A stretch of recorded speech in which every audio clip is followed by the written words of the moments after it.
سرایی لا محبب من هذا الراس بينا بايع قلوب أجل تراسهم وسندا برا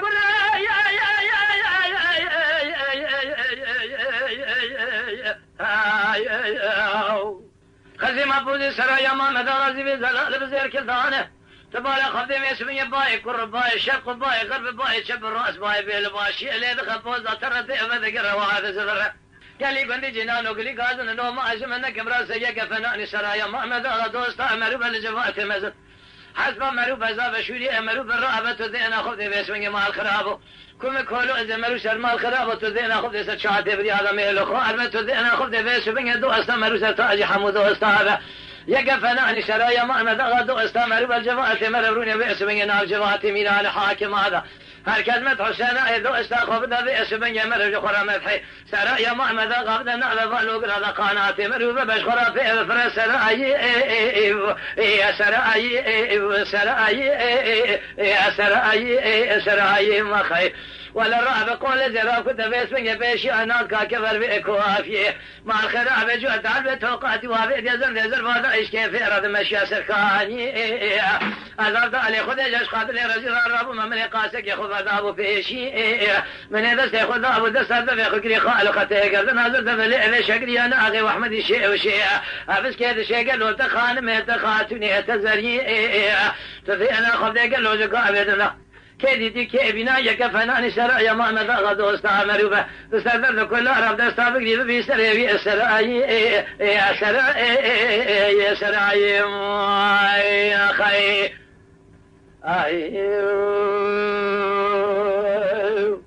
يا سراي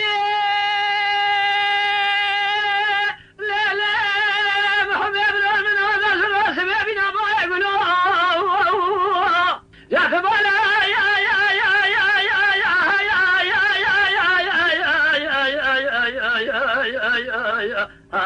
ياخذ ذياو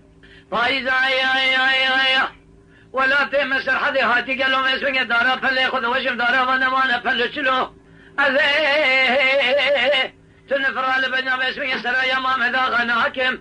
قال لي قندي جنانو باسمك هي قمانا من هيش خالق عالم رب جوري بادشاي فرعادل شيء شو بدنا سرايا ما مذا هي باسمك هي قمانا من هيج رب جوري بلكي باسمك هرجان سيوي سلو سرايا تراب باسمك بين أضراب دشتاب قول زراب كتب الكوفي جو تعالى توقعت عبيد زن ذزر بعض إيش كيف إراد مشي سركاني أضرب عليه خذ رابم لكذر هذا الأراضي رامن أبي أسبني جاش قادر الأراضي ذناب ترجيناري قندي ومالي على خوابه تذبيشي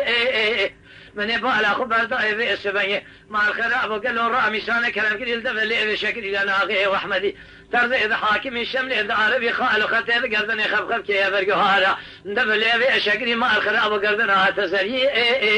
تبغى على خبر في أسبني كيدي كيبينايا يا كفناني سرايا ما مذا غدو استعملوا به درس يقول هذا عملوا باسمه ما الخراب ودستا أفكر شن رجع قبل بسر هي سراي يا سراي يا سراي يا خي